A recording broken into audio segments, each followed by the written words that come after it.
नमस्कार दोस्तों, स्वागत है आपका हिंदी नॉलेज शो में। तो दोस्तों, आप में से लगभग 80% लोग क्राइमिया की कहानी तो जानते ही होंगे। जो लोग नहीं जानते, 10 सेकंड में फटाफट बता देता हूं। स्क्रीन पर आप देखिए मैप में, ये रहा क्राइमिया।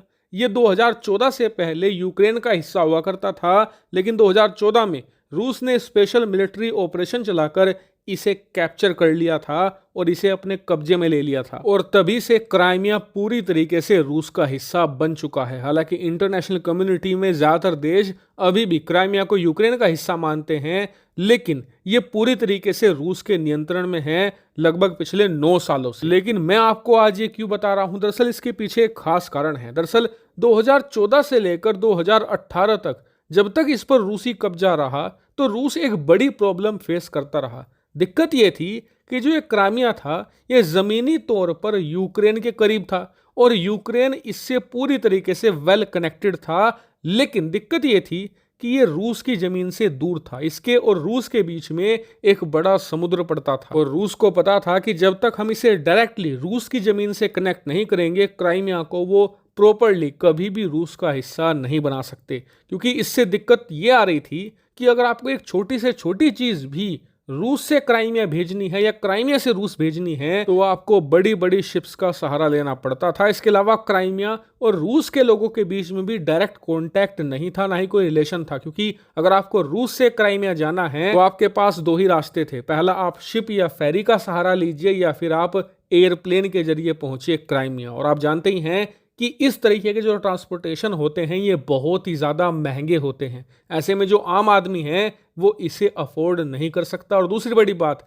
इसके जरिए आप बहुत ही कम लोगों को क्राइमिया से रूस या रूस से क्राइमिया भेज सकते हो, और सामान भी बहुत कम पहुंचता है। और इसी को देखकर रूस को डर ये लगता था कि एक दिन यूक्रेन क्राइमिया को फिर से उससे वापस ले लेगा और वो इसके रिस्पॉन्स में कुछ कर भी नहीं पाएगा। इसीलिए रशिया ने जैसे ही क्राइमिया को 2014 में कब्जा आया, उसके 1 साल के अंदर ही इन्होंने कर्च ब्रिज का काम शुरू कर दिया। दरअसल ये एक बहुत ही स्पेशल ब्रिज था। वो कैसे? दरअसल 2018 में, यानी 3 सालों के बाद ये बनकर तैयार हुआ। इसकी लागत थी लगभग $5 बिलियन, यानी लगभग 42,000 करोड़ रुपए से भी ज्यादा की लागत में ये बनकर तैयार हुआ था। और इससे भी बड़ी बात ये कि इस ब्रिज में आप 2 तरह के ट्रांसपोर्टेशन कर सकते हो। पहला ये कि आप बाई रोड जा सकते हो, क्योंकि इस पर आप कार चला सकते हो, ट्रक चला सकते हो। लेकिन इसी के साथ एक और कनेक्टेड ब्रिज था जिसके ऊपर आप ट्रेन गुजार सकते थे। जी हाँ, अब आप क्राइमिया अगर आपको जाना है, आपके पास कार भी नहीं है, तो आप ट्रेन के जरिए क्राइमिया पहुंच सकते थे। और इसी वजह से जो क्राइमिया और रूस के लोगों के बीच का संपर्क था वो और ज्यादा गहरा होता चला गया, क्योंकि जो रूस के आम लोग थे वो भी क्राइमिया के संपर्क में आने लगे। और इसी वजह से जो क्राइमिया है वो रूस से वेल कनेक्टेड हो गया था। लेकिन आपका सवाल होगा कि मैं इस क्राइमिया ब्रिज की कहानी आपको क्यों सुना रहा हूं। तो इसका कारण ये है कि कल देर रात रूस के इसी क्राइमिया ब्रिज पर एक जबरदस्त अटैक होता है। जी हां, और ये अटैक किया जाता है एक अंडर वाटर सबमरीन से। जी हां,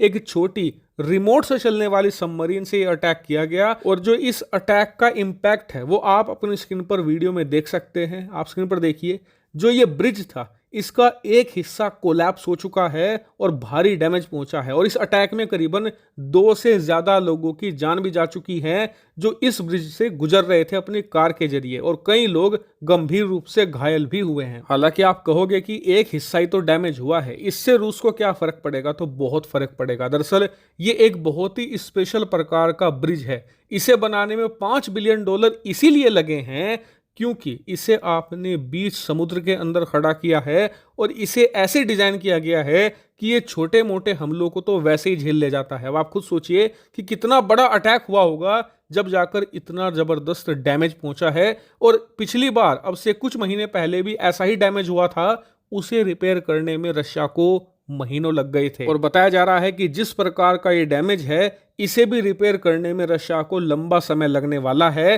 क्योंकि ये तो आपको टूटा हुआ दिख रहा है, लेकिन जो इसके आसपास के हिस्से हैं वो भी रिप्लेस करने पड़ेंगे, क्योंकि वहां पर भी दरारें आ चुकी हैं। और यही कारण है कि रूस ने इस ब्रिज का जो पूरा ट्रैफिक है उसे पूरी तरीके से फिलहाल रोक दिया है। क्योंकि जो एक तो जाने का ब्रिज था, एक आने का था। जाने वाला टूटा है, लेकिन रूस की प्लानिंग पहले ये थी कि जो आने वाला हिस्सा सुरक्षित है उसी पर हम वन वे पर टू वे बना देते हैं। लेकिन अब उसे भी रोक दिया गया है, पूरी तरीके से ट्रैफिक सस्पेंड है, क्योंकि रूस को डर ये है कि जो हिस्सा सुरक्षित है उस पर भी एक्सप्लोजन की वजह से दरारें आ चुकी हैं और अगर ट्रैफिक उस पर गुजारा गया तो वो भी कोलैप्स कर सकता है। हालांकि अच्छी बात रूस के लिए यह है कि साइड का जो तीसरा हिस्सा था जिसके ऊपर ट्रेन गुजरती थी वो पूरी तरीके से सुरक्षित है और वहां पर ट्रेन का आना जाना इस समय हो रहा है। ये रूस के लिए बहुत बड़ी राहत की खबर है, लेकिन डर अब रूस को ये लग रहा है कि इस हिस्से को तो वो कुछ दिनों के अंदर रिपेयर कर लेगा, लेकिन ये ब्रिज पूरी तरीके से समुद्र में बना हुआ है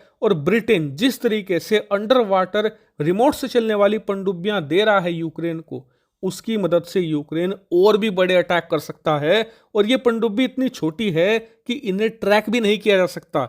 ऐसे में आने वाले समय में अगर इस ब्रिज पर और बड़े और मैसिव अटैक होते हैं तो आप बिल्कुल भी हैरान मत होइएगा, और जितने ज्यादा इस पर अटैक होंगे यूक्रेन को उतनी ही बड़ी सफलता मिलेगी, क्योंकि क्राइमिया उतना ही ज्यादा अलग होगा रूस से। हालांकि इस मामले पर मैं आपको आगे भी अपडेट देता रहूंगा। फिलहाल इस वीडियो में इतना ही। Thank you very much for watching video.